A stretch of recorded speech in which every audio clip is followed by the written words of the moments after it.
After the amazing sequence of events happening at the 23rd Budokai, with Goku and Yamcha getting married to Chi-Chi and Bulma afterwards, we head into the 5 years of peace with Trunks and Gohan being born, with Trunks here actually being a year older than Gohan. Goku and Yamcha still train with each other over these 5 years, with Goku being able to fully tap into Ikari and mastering it to a similar level to Yamcha. They both have full control over Ikari now, with it putting much less stress on their minds than they did before. But they still have to make sure they don't go overboard, because they can still go berserk by tapping into too much of the Ozaru's power. They even start training Gohan and Trunks from time to time, teaching them the basics but not doing anything crazy because they're still around 4 to 5 years old. We then cut to a random planet with the Saiyans thinking about their next move. That's when Raditz remembers that he has a brother alive on a far off planet called Earth, and it might be good to add him to the squad. Vegeta, not impressed, says, "What use could another low-class Saiyan be when Raditz is already the weakest in the group? If he's just as weak, or weaker than he is, he might as well be left on that backwater planet." Raditz thinks they can use all the help they can get if they're going to face off against Frieza. But at the last second, he remembers that there was another Saiyan also sent out to Earth, and he was the son of one of the Saiyans that were going on those crazy missions for Frieza. He also had some crazy spikes in power randomly. Nappa actually remembers hearing about this. He says he remembers seeing a kid blow up a chamber after one of his training sessions on Planet Vegeta. It also looked like he was harnessing the power of the Ozaru without even transforming.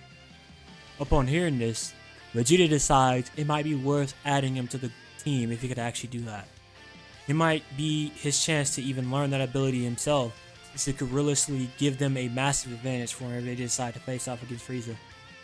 Them not needing to use the Power Ball to transform could really catch Frieza off guard, since he currently believes that Saiyans can only transform with the help of the full moon. So with their plan made up, they decide they will head off to Earth to pick up Yamcha and Kakarot, with it taking around a year or so to make the journey. Vegeta comes up with the idea of faking their deaths so Frieza wouldn't be suspicious of them by removing their trackers from their space pod and destroying their scouters in a massive explosion, making it seem like their ships were blown up too. With that, they head off to Earth. Back on Earth, Goku and Yamcha meet up with their friends at Capsule Corp, with them having a big party, with even Tien and Chaozu showing up. They introduce Gohan and Trunks to everyone there for the first time, and they continue to have fun. That's when Goku senses a familiar key signature approaching. They land nearby and say it's time for his rematch with Son Goku. It turns out to be Piccolo returning for his rematch he promised after losing in the 23rd Budokai. Goku smiles and accepts as they fly up into the air, ready to start their rematch. They start off staring each other down before launching at each other, clashing, sending shockwaves throughout the area, trading blows back and forth, testing each other's power. That's when Piccolo starts to show off more of his abilities, forcing Goku to have to use more power to combat them. Piccolo then uses his ability to stretch his arms really far to grab Goku by the leg, slamming him into the ground. Caught off guard, Goku gets back up smiling, saying he knew Piccolo would become a great rival being able to keep up with his own growth. Piccolo then smirks, saying "I told you I'd win this time," as he lends a hand to help Goku off the ground. Piccolo and Goku have already gotten past the beef they had during the 23rd Budokai over these 5 years of peace. They even had a few sparring matches and even trained with each other a few times. They fly back to Capsule Corp, with Chi-Chi giving Goku and even Piccolo an earful for causing such a ruckus in the city, with everyone there laughing at him. We fast forward a year as we then see the Saiyans arrive on Earth. They land in a nearby city and immediately they are sensed by everyone on the planet, with Goku, Yamcha, Tien, Krillin, and Piccolo all flying over to confront them. Right off the bat, Yamcha recognizes that they are Saiyans, with Goku and Raditz making eye contact, and Raditz saying, "It's been a long time, little brother." Hearing that Goku had a brother shocked everyone there. They knew he was an alien, but they didn't know he had a brother. Yamcha asks why they're here, with Vegeta explaining his plan to take down Frieza. He then offers him to join the squad, since he could be an amazing asset to the team with his ability to use Ozaru's power at will. Yamcha then asks why he should join them since it took them so long to even remember they existed. Nappa shouts at him, saying, "Show some respect, he is the Prince of Saiyans after all." Piccolo then asks why should they trust him to not backstab them after defeating this Frieza guy. Nappa then responds saying they weren't even considering him, since Namekians aren't even comparable to Saiyans in strength. Piccolo is confused about being called a Namekian, but he's also angry considering Nappa just called him weak at the same time. Yamcha then says he will join them if this so-called prince can beat him in the fight. Taking that as a challenge, Vegeta gets into his fight stance, ready to show them why he's the Prince of Saiyans. Real quick, we'll go over power levels.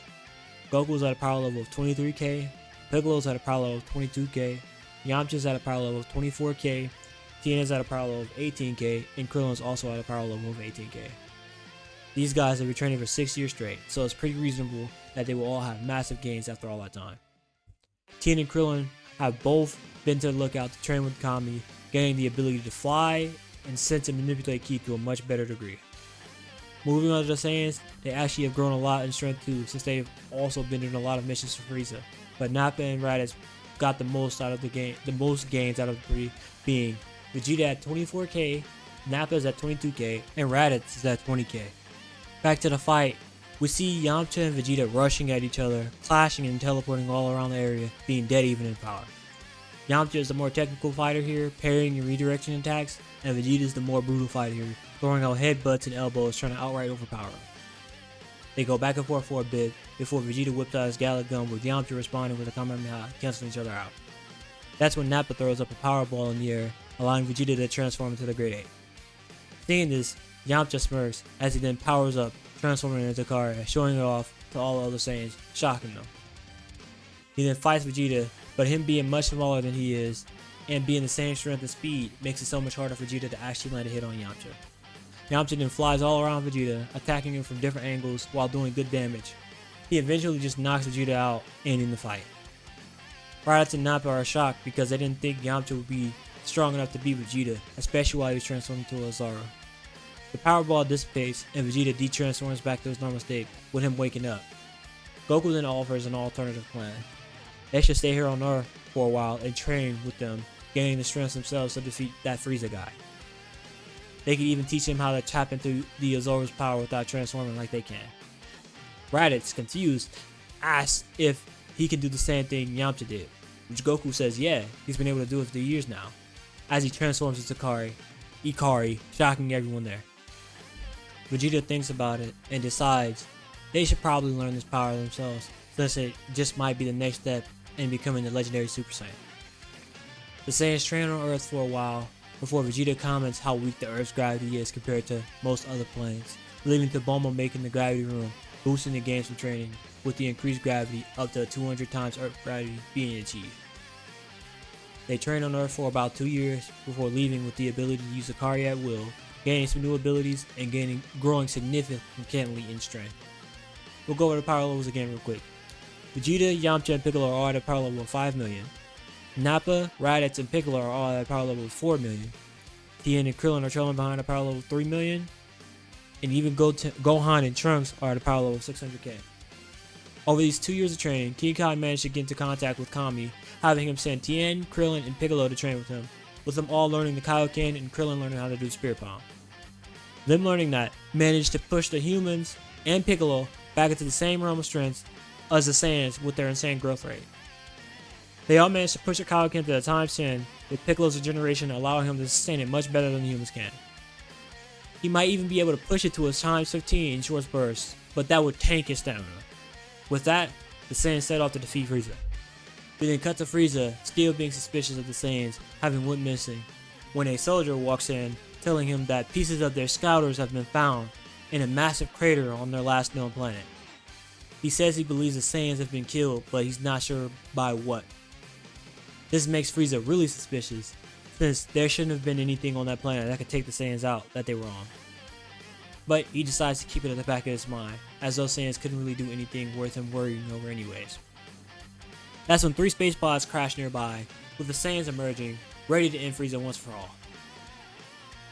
They then fly through all the soldiers Frieza had on the planet before making their way to Frieza in his chambers.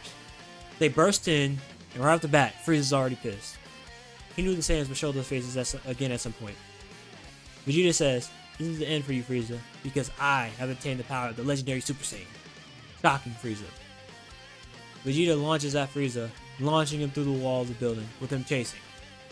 He catches up to Frieza and delivers 3 more powerful attacks before kicking him down into the ground. Frieza then gets back up and immediately transforms into his final form, ready to end this little rebellion right now. Raditz and Nappa then join Vegeta as they all power up into Hikari, shocking Frieza even more. He wasn't expecting them to all be able to transform at all, since the only transformation the Saiyan should have is the giant monkey form. That's when he realizes that Vegeta might not have been lying about becoming the legendary Super Saiyan.